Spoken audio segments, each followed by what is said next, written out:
बिस्मिल्लाहिर्रहमानिर्रहीम अस्सलाम वालेकुम। मैं इब्रार अहमद मेहर एडवोकेट। नवाज शरीफ साहब काफ़ी अरसे के बाद मंजर आम पे आए हैं। उन्होंने काफ़ी सारे गिले शिकवे किए आवाम के साथ, जजिस के साथ, कुछ सवालात भी किए।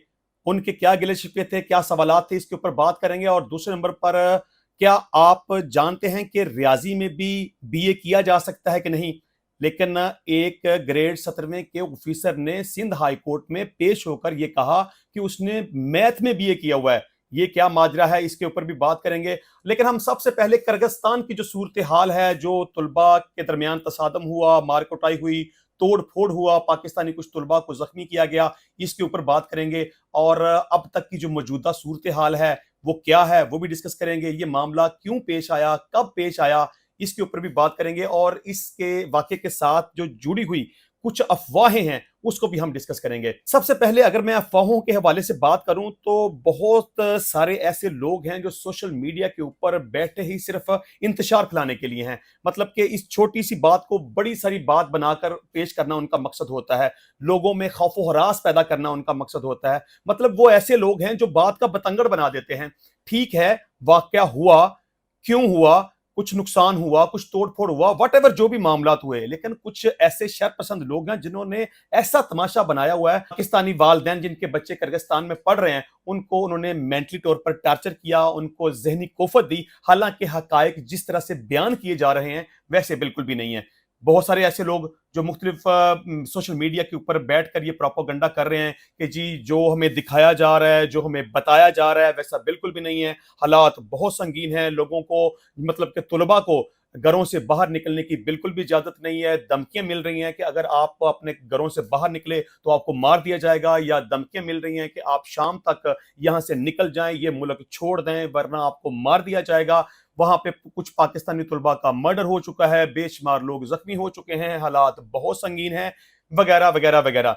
लेकिन ऐसा बिल्कुल भी नहीं है। हालात बिल्कुल नॉर्मल हैं। जिस तरह की सूरत हाल पैदा हुई थी कुछ दिन पहले और आज तक भी वो सूरत हाल पैदा रही, वो उस तरह से नहीं है जिस तरह से उसको बयान किया जा रहा है। और अब तक की जो सूरत हाल है वो बिल्कुल कंफर्टेबल है, बिल्कुल नॉर्मल है। ये मैं आपको इस पूरे यकीन के साथ इसलिए बता रहा हूं क्योंकि मेरे मुतलका भी कुछ ऐसे दोस्त हैं जो कि उधर यूनिवर्सिटी के अंदर मौजूद हैं, और मेरी उनसे वक्फे वक्फे के साथ बात होती रही, राब्ता होता रहा। मैं जो भी सूरत हाल थी उसके बारे में उनसे पूछता रहा कि आखिर वाकया क्या है, हुआ क्या, इसकी वजह क्या थी, और अब तक की क्या सूरत हाल है। तो जिस तरह के मैंने सबसे पहले ये बात कहा कि बहुत सारी ऐसी चीजें हैं जो कि हकीकत में नहीं थी, उनको प्रोपोगेट किया गया।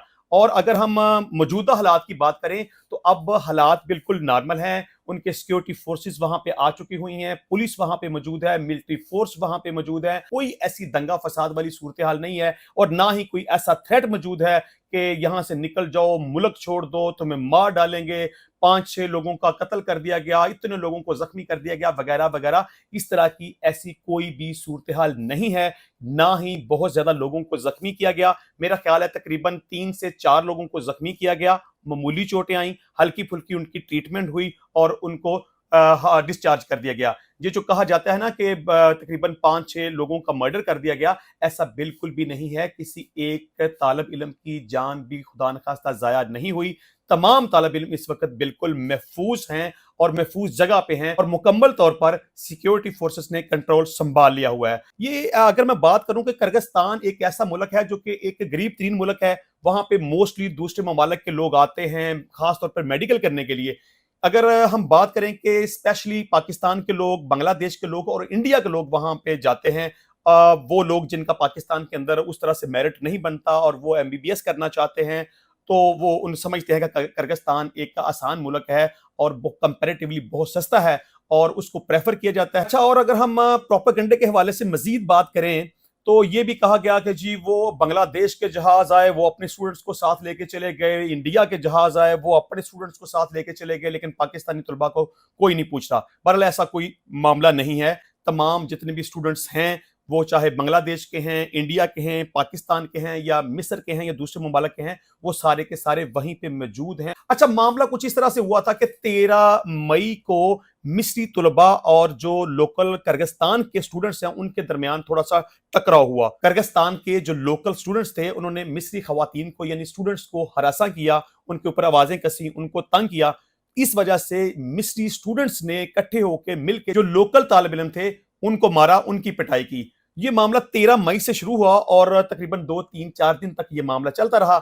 अच्छा, जब उन लोकल स्टूडेंट्स की पिटाई हुई है तो उसके बाद वो तमाम स्टूडेंट्स जत्थों की शक्ल में इकट्ठे हुए हैं और उन्होंने बदला लेने की कोशिश की है। तो वहां पर उन्होंने एक अपार्टमेंट के ऊपर हमला किया। कोई भी बलवाई यूनिवर्सिटियों के अंदर दाखिल होकर उसने कोई तोड़फोड़ नहीं की।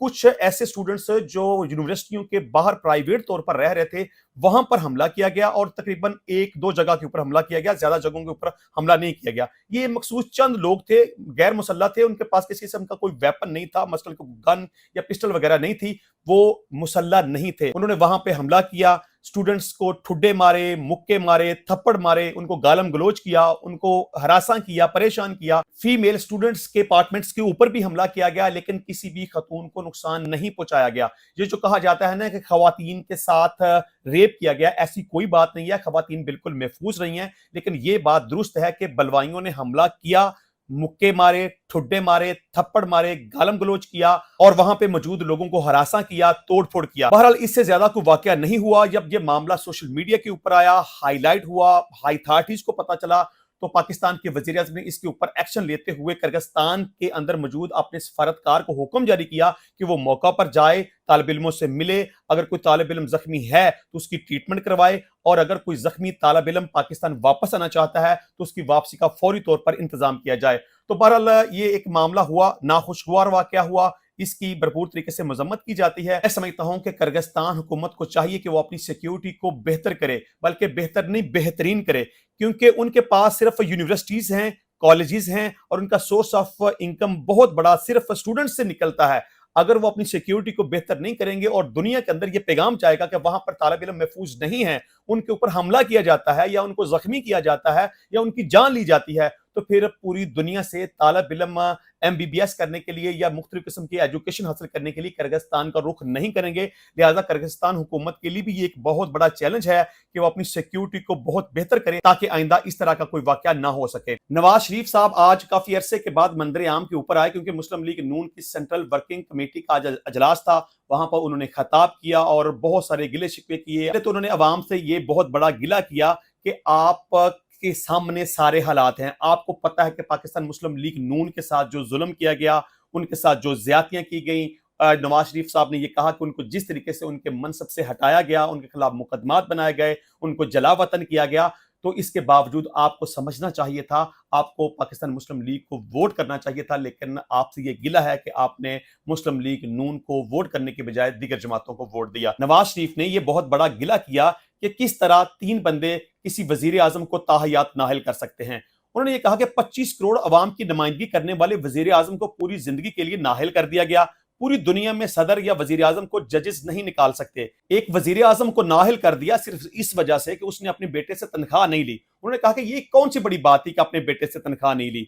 बेटे से सिर्फ तनख्वाह ना लेने की वजह से इतनी बड़ी सजा दी गई कि एक इलेक्टेड वजीर आजम को, जो कि 25 करोड़ अवाम का नुमाइंदा था, उसे 3 लोगों ने नाहिल कर दिया। ये उनके साथ बहुत बड़ा जुल्म हुआ है। इसका हिसाब कौन देगा, इसका जवाब कौन देगा। उन्होंने कहा कि मेरे साथ ये ज्यादती हुई है, मैं इसका शोर मचाता रहूंगा, मैं हमेशा ये कहता रहूंगा कि मेरे साथ ये जुल्म हुआ है, मैं मरते दम तक ये कहता रहूंगा कि मुझे क्यों निकाला गया। फिर उन्होंने ये कहा कि मुझे पार्टी की सदारत से निकाल दिया गया। उन्होंने कहा कि पार्टी की सदारत से निकालना पार्टी का मामला है, ये पार्टी किसी को निकाल सकती है या किसी को इलेक्ट कर सकती है, जजेस के पास ये ऐसा इख्तियार बिल्कुल भी मौजूद नहीं है। उन्होंने ये कहा कि मुझे पार्टी की सदारत से हटाने का जजेस के पास ऐसा कोई इख्तियार मौजूद नहीं है। नवाज शरीफ ने यह भी कहा कि फिर नैब को हुक्म दिया गया कि नवाज शरीफ का फैसला 6 महीने में किया जाए और जस्टिस इजाजुल एहसन को इसका मॉनिटरिंग जज बना दिया गया।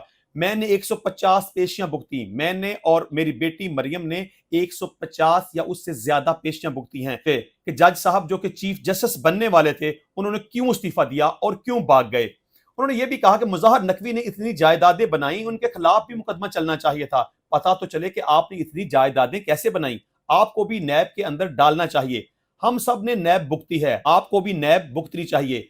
मुल्क को एटमी ताकत बनाने का यह नतीजा निकला कि मुल्क में मार्शल लॉ लगा दिया गया, मेरे खिलाफ जाली मुकदमे बना दिए गए और मुझे 7 साल के लिए मुल्क बदर कर दिया गया। एटम बम ना बनाने के लिए मुझे $5 अरब की ऑफर की गई थी, लेकिन मैंने उसे जूते की नोक पर रखा, मैंने ऑफर कबूल नहीं की, मैंने एटमी धमाके किए। ایٹمی طاقت بنانے والوں کو ہائی جیکر بنا دیا گیا. میں صبح وزیر اعظم تھا اور رات کو ہائی جیکر بن گیا.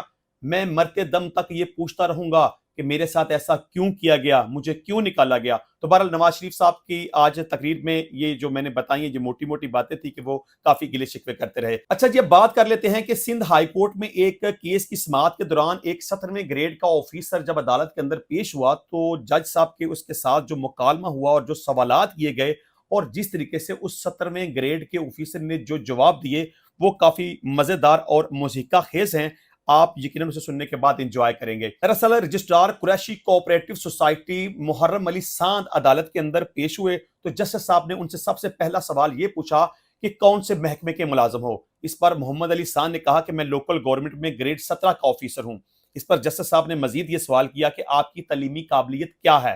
تو محرم علی ساندھ نے کہا کہ ریاضی میں بی اے کیا ہے. جسٹس صاحب نے کہا کہ میتھ میں بی اے کون سی یونیورسٹی سے ہوتا ہے. اس پر محرم علی ساندھ نے کہا کہ شاہ لطیف یونیورسٹی سے پرائیویٹ میں بی اے کیا ہے. جسٹس صاحب نے کہا کہ میتھ کے سپیلنگ کیا ہے. اس پر محرم علی ساندھ پریشان ہو گیا, کنفیوز ہو گیا, کیونکہ اس کو تو میتھ کے سپیلنگ بھی نہیں آتے تھے. ایک ایسا بندہ جس کو یہ بھی نہیں پتا کہ میتھ میں بی اے نہیں ہوتا, وہ اس حد تک ایک سٹوپڈ آدمی تھا اور پتہ نہیں وہ کیسے گریڈ 17 کا آفیسر بن گیا. جب عدالت میں آیا اور جسٹس صاحب کے ہتھے چڑھ گیا تو پھر اس کا سارا پول کھل گیا کہ یہ ایک جاہل اور نالائق ان پڑھ آدمی تھا کہ جس کو 17ویں گریڈ کا آفیسر بنا دیا گیا. جب اس سے یہ پوچھا گیا کہ بتاؤ کہ میتھ کے سپیلنگ کیا ہیں تو وہ کنفیوز ہو گیا اور میتھ کے سپیلنگ نہ بتا سکا, جس سے اس کی کافی زیادہ انسلٹ ہوئی اور پوری عدالت کے اندر کہکے لگ گئے.